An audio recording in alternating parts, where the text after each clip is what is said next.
they are far more aggressive than we are, and if they went to a deregulated model, my thinking, without experience, would be they've done it for a bloody good reason. But I haven't got the detailed knowledge to answer the question otherwise.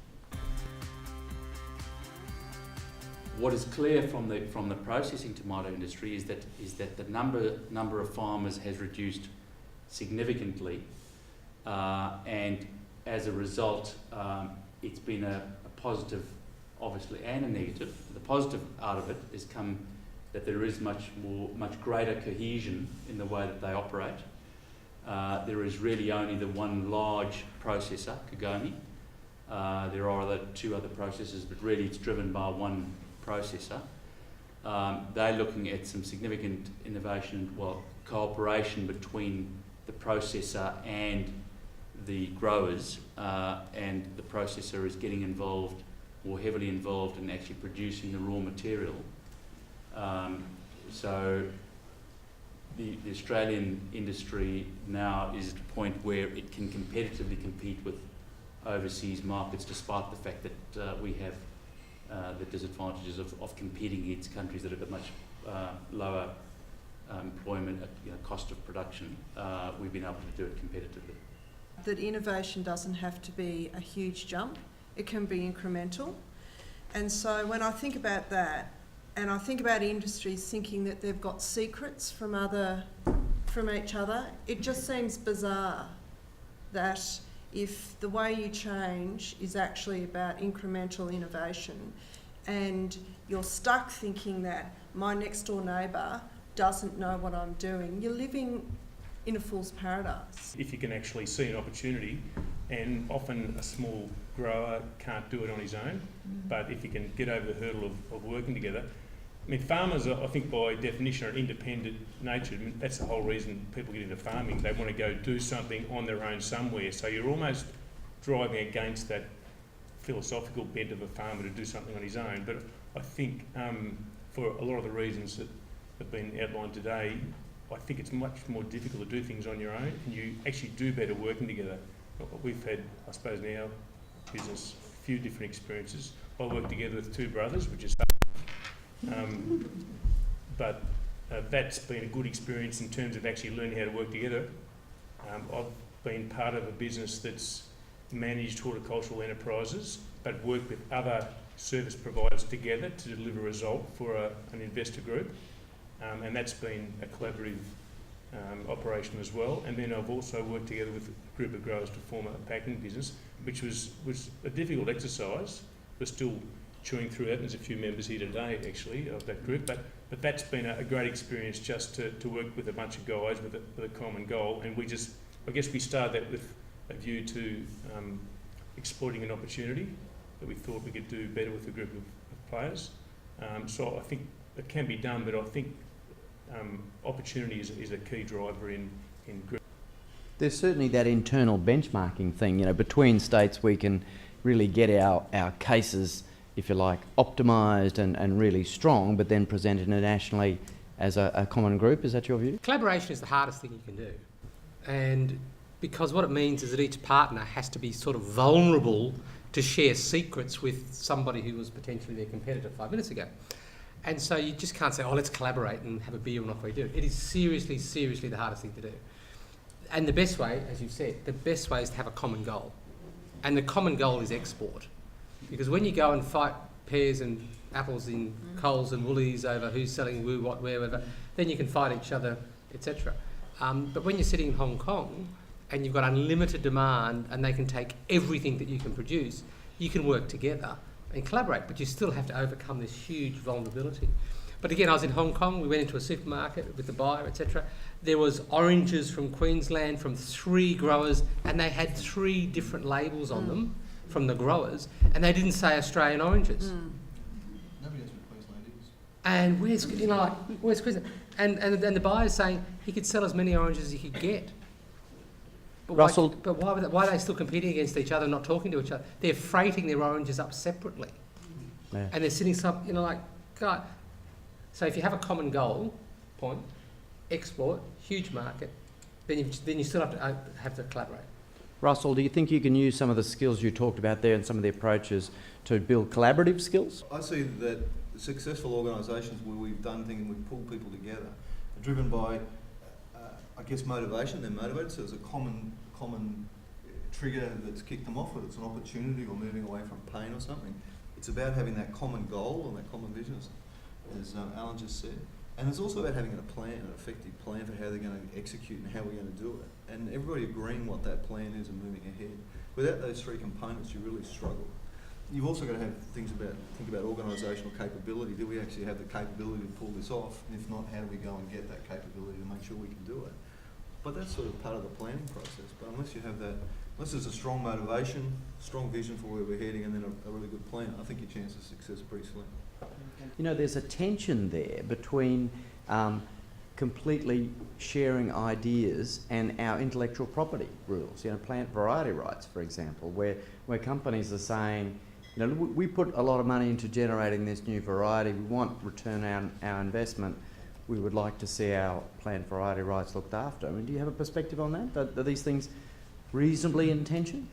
When you've made a decision that she can't go it alone anymore, then there are things that you park and then there are things that you work together on. And I think great innovative and well-driven industries have sorted through the things they're going to park and leave alone and the things they're going to work together on. And so there would be some things in the horticultural industry that you would always park when you're talking about breaking into new international markets. And knowing that you will take up that aggravation again further down the road.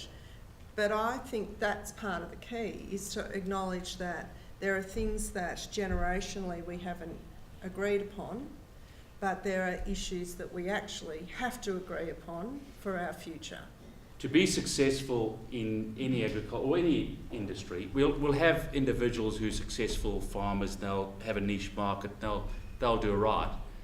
But it's got to be more than just a few farmers coming together or a particular farmer saying, I see an opportunity. It has to be, there's got to be enormous collaboration between the whole industry. The Chileans were an example of that. They've said, these are the fruits that we can, or the products that we can dominate in the world. Yeah. And they have then said, work together, despite them competing locally when they're selling locally, but externally when they're exporting, they've said, we will produce these products and we are going to dominate those products. We're going to produce the best products and we're going to go in there with volume and we'll dictate the markets. So it's taken, the whole industry has to work together. You can't have one lot of farmers going off and saying, well, we're going to do this, and another lot of farmers going off and doing their own thing. I think it is working together. It's very difficult for horticulturists to get together. I take your point. I've watched that for 30, 40 years actually. But club varieties are proprietary varieties that have been developed by breeders, and what they do, they come to a group of growers or a marketer may take them on and may say, look, this has got this potential, cap volumes, we've got a marketing plan, and they'll collect a group of growers that will plant that variety. What then happens is those group of growers actually flip, because you're not competing, you're actually inside a circle that actually requires each other to support each other to promote the product, to actually have almost a total change in the way you view the other growers. So you're actually working together, visiting their farms, looking at how they're growing, sharing ideas. There's a bit of competition between you as growers, but really if you can help them, you'll actually help yourself in making a more robust product, but also pick up some ideas along the way. So to me, we've been involved in a few of those, and I think it's a growing area in horticulture, but that's providing at least a change in the way they view the collaborative nature of groups of growers. Yeah. It's interesting, I've been looking at the supermarkets lately, and they're really got on board with this sort of stuff, and they've picked, you've got to be lucky enough to be the farmer that they pick to be the face of the industry. But, if Woolworths and Coles are doing it and getting on board with their super chefs and all that sort of stuff, then that's what they're trying to do. They're trying to build that provenance thing and say, well, look at these wonderful farmers, they're doing all this great stuff, come and buy your product from here. The consumer, of course, doesn't realise that farmer doesn't produce all the product at Woolworths, but if Woolworths and Coles are driving that message, then it's probably a clear message. The challenge is, if you're delivering to Woolworths and Coles, how do you capitalise on having that message on your farm? And you can't do that if you're caught up in the big marketing machine. I think there's a great opportunity in Providence. I think particularly Shepparton, we could spin a tremendous story. We've got water coming down from the mountains, feeding all these multiple varieties of primary production sites, clean, green, that whole thing that we've been trying to sell. It probably needs more of a regional or even a state or Australian government, Team Australia approach to something like that. But I think Shepparton and the Golden Valley has a tremendous story if we could actually get our act together and promote it in a unified way. I mean, what's the problem in China? They don't want their own product. They don't want the milk powder that's tainted. They know that there's other places like New Zealand that produce quality products. So we need to actually exploit the fact of that. I don't think we've done it at all, but I think it's a great opportunity awaiting us. I did some work years ago with some commodity groups looking to export into Asia, and the feedback was they saw Australians as fair weather traders. We weren't there for the long term, so as soon as domestic prices were good, we didn't bother exporting anymore, and we pulled out on them. Guess what the Kiwis do? They stay there year in, year out. I've got clients who are 100% export. We go into the domestic market when the prices are good and we put a bit into it, but we stay in that export market and we build a really strong business around it because we're there all the time, and we build long-term relationships. Sorry? Yeah, but they're cross-subsidising. Again, it gets back to that collaborative group. You can do it if you're cross-subsidising each other, but you can't do it on your own. So we're in and out all the time, it's unfortunately we're looking inward because it's what Alan was saying earlier on. We're selling locally, so everyone's a competitor, whereas the New Zealanders and the Chileans and so on are looking outwards, saying, well, we've already fed our locals, we're now looking out.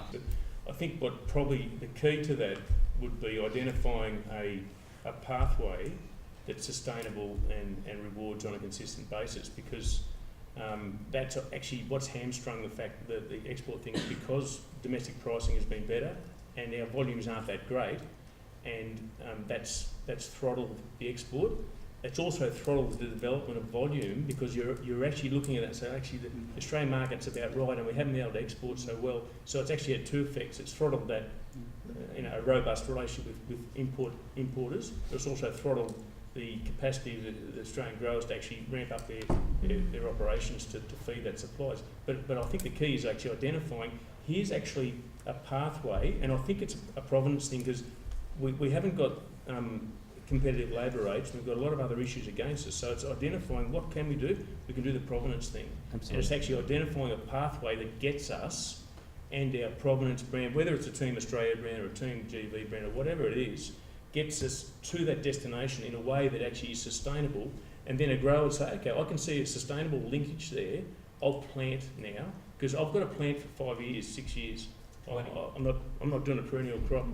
I'm not doing an annual crop, I'm doing a perennial crop. Yeah. So I'm going to plant for 5 or 6 years. I need to know that pathway has been established, and at current exchange rates or the variations that I know happen in the industry, it'll still get me there in 5 years' time. That's actually what's got to be established. It can't be just punting on the fact that there's got to be an expert market there, we've got to feed it, or we can't sometimes. I actually think you have to decide what your end point is. What's the end point for the growers? If we're talking about this region, what do you want the end goal to be? And what does it look like in 10 years? And until you've actually got that sorted and understood what that looks like and got rid of all the stuff you've been arguing about for the last 7 generations and actually park the goal is this, then you're always going to get tripped up by the 7 years of generational fighting about the road or the grid or the scales or whatever. You're always going to get caught up with that. But if you say this is our goal and this is where we're going to get to and it's going to take us 5 years to get there, then you're always going to get unpicked. Thanks. Target towards commercial outcomes and you'll get grower support. Queensland Fruit Fly, everyone's walked away from that. Why don't you get some research, I don't know what your background is, but get some researchers to fire up on Queensland Fruit Fly and solve that problem. Opens up a range of markets that we're actually shut out because of that. So I think if the research is targeted at commercial outcomes, you'll get grower support. I agree with you, Russell, before, because I come from the citrus industry. That's an industry that's very, very export orientated, had to produce too much. and their dedication to exporting. They've had to export through tough times and drought, and more recently the dollar where it is. Got no choice, still got to go. But they target the markets that will give them a return, and then they target the type of product that will deliver a return. So you bring it back to the grower to grow that product. I was part of a company that for the first time exported citrus for the first time into China through the front door 4 years ago, 8 containers. I just finished with that company 400, went there this year. 20% of the pears exported last year were off the market floor in Sydney and Brisbane. And just think about that. I don't send my stuff to Sydney and Brisbane to go to Hong Kong. Someone's grabbed that gear, banged it in a container, and shot it off to Hong Kong. Who knows what state it's in or what standard it's in? And that's a disaster if you're trying to do a Team Aussie or Team GB thing.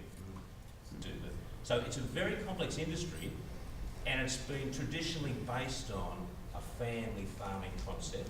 Okay, if you go back, there's not a high level of skill necessarily within the industry. Now, this is not a question, it's not an answer, it's a comment. It's a comment.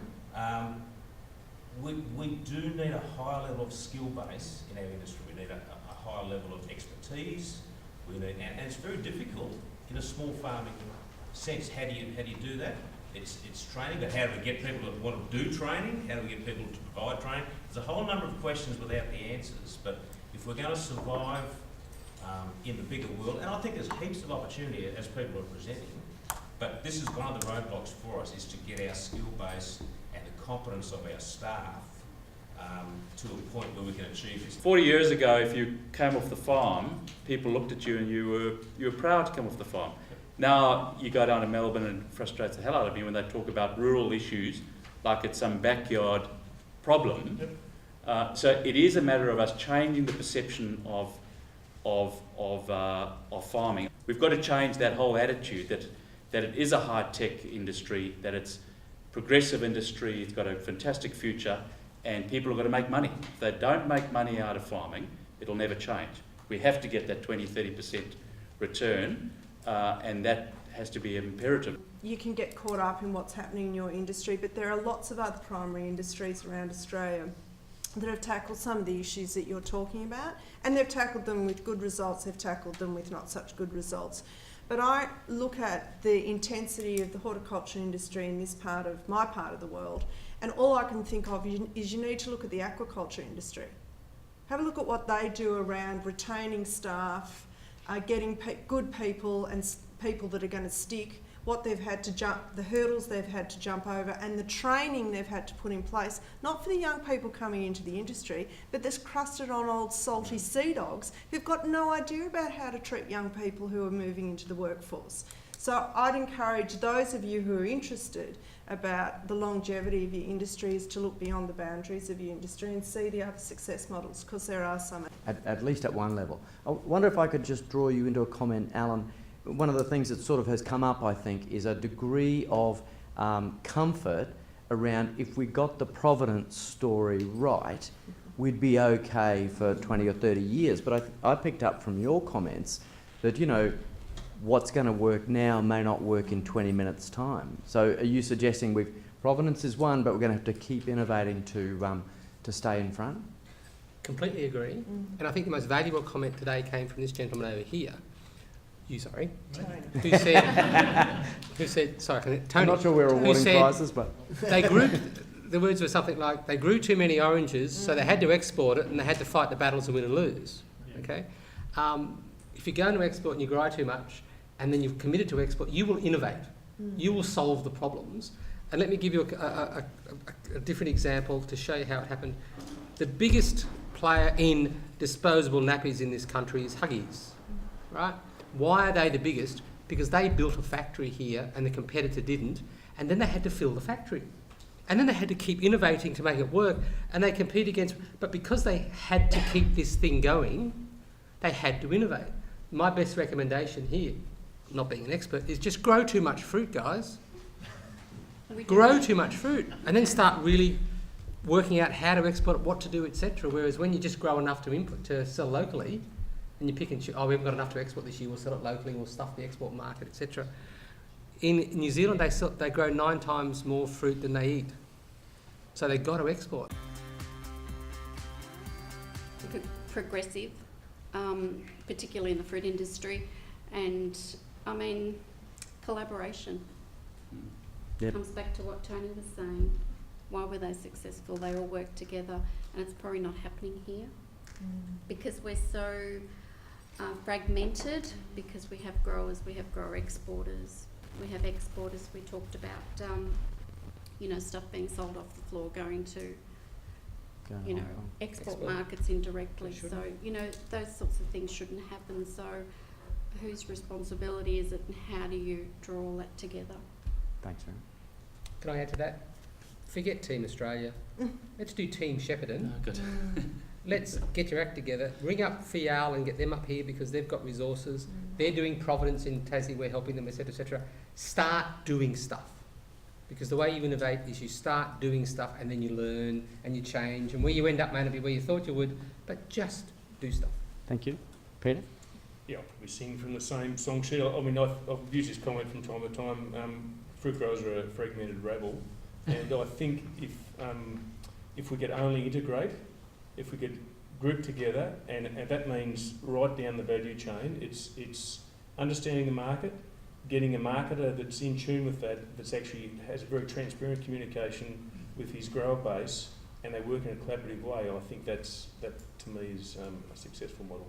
Strategy is about a medium or a long-term action to actually achieve something, and so it's about staying true to that and committed to it, and saying that's where we're heading and that's where we're going to go. And this little opportunity that pops over here is just a distraction. The big prize is up ahead, let's go for it. But we're too easily swayed to go over here and pick a bit of stuff. So my advice, long-term strategy, stay focused. It's all about leadership.